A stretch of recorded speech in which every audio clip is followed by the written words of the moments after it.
کہ جب ایسے عظیم مولا کے ہم بندے ہیں نا تو پھر چھوٹے چھوٹے معاملات میں گھبرایا نہ کریں.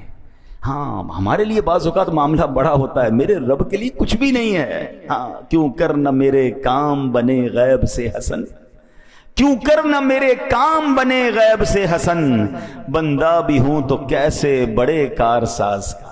اس عظیم مولا کا بندہ ہو کر پھر ہم گھبراتے ہیں، پھر ہم ٹینشن میں آ جاتے ہیں، پھر ہم دنیا والوں کے چکر لگاتے ہیں. زندگی کا ایک اصول بنا لیں، اپنے کام سپرد کریں اپنے رب کے. پرابلم میں آ گئے کہ اللہ مالک ہے، وہ اللہ ہے ہی، جب مالک ہی وہی ہے، کریم بھی وہی ہے، خالق وہی ہے، اس پوری کائنات کو چلا رہا ہے، تو میرے پرابلمز اس کے لیے کچھ بھی نہیں ہے. بس پرابلم یہ کہ میرا اس سے کنیکشن لوز ہو جاتا ہے، میرا رابطہ کم ہو جاتا ہے، میرا بھروسہ ہل جاتا ہے، یقین شیک ہو جاتا ہے. اب یقین کریں جس کا رب پر بھروسہ مضبوط ہو جائے نا، اس کے کام کیسے غیب سے بنتے ہیں. کچھ لوگ پریشانی میں ہوں گے، قرضے میں ہوں گے، کسی ڈیفیکلٹی میں ہوں گے، گھبرا جاتے ہیں اور جناب بڑے پریشان ہو جاتے ہیں، ڈپریشن میں چلے جاتے ہیں. اب 2-3 باتیں سنیے گا. جو اللہ پر بھروسہ رکھتے ہیں نا، اللہ سے مدد مانگتے ہیں، دیکھو ان کے کام کیسے بنتے ہیں. خادم رسول حضرت انس بن مالک رضی اللہ عنہ فرماتے ہیں، نبی پاک علیہ الصلوۃ والسلام نے فرمایا ایک صحابی بہت متقی اور پرہیزگار تھے، تجارت کیا کرتے تھے، ایک ملک سے دوسرے ملک مال لے جاتے تھے، دوسرے ملک سے مال لے کر آتے تھے.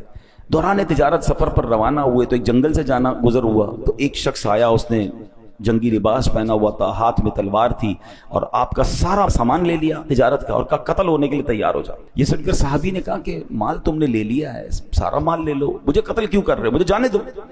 تو کہا میں تمہیں مال بھی تمہارا لوں گا اور تمہیں قتل بھی کر دوں گا. وہ جو شخص تھا، ڈاکو جو تھا، وہ بڑا ظالم تھا. اتنا کہنے کے بعد تو جب ڈاکو آگے بڑھا تو آپ نے کہا ٹھیک ہے اب تم مجھے مارنے کا ارادہ کر ہی چکے ہو، مرنے سے پہلے میں اللہ کی بارگاہ میں سجدہ کرنا چاہتا ہوں، تو 4 رکعت پڑھنے دو. اس نے کہا ٹھیک ہے چلو، قتل تو کرنا ہی ہے، تمہیں مال تو لے چکا ہوں، تمہاری خواہش پوری کرتا ہوں. وضو کیا، 4 رکعت نفل پڑھی اور سجدے کی حالت میں اللہ کی بارگاہ میں دعا کی. ترجمہ دیکھیں کیسا پیارا ہے.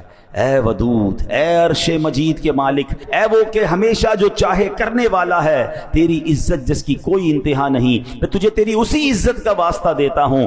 اے ایسی بادشاہت کے مالک جس پر کوئی دباؤ نہیں ڈال سکتا، وہ نور جس سے تیرا عرش روشن ہے، میں تجھے اسی نور کا واسطہ دیتا ہوں. اے میرے پروردگار، مجھے اس ڈاکو کے شر سے محفوظ فرما. اے مدد کرنے والے میری مدد فرما، اے مدد کرنے والے میری مدد فرما، اے مدد کرنے والے میری مدد فرما. صحابی رسول نے گر گڑا کر 3 بار یہ دعا پڑھی. ابھی دعا سے فارغ نہ ہوئے تھے، اچانک ایک گھڑ سوار آئے، ان کے ہاتھ میں بھی تلوار ہے. اس ڈاکو کا کام تمام کیا، اس کو جناب مار کر اب وہ واپس جانے لگے. تو اب جب وہ گھڑ سوار جو آئے تھے، صحابی رسول کہتے ہیں آپ کون ہیں، اس جنگل میں کہاں سے آ گئے، میری مدد کیسے کی آپ نے؟ اللہ اکبر. گھڑ سوار کہتے ہیں میں اللہ کے فرشتوں میں سے ایک فرشتہ ہوں، 4تھے آسمان سے آپ کی مدد کے لیے آیا ہوں.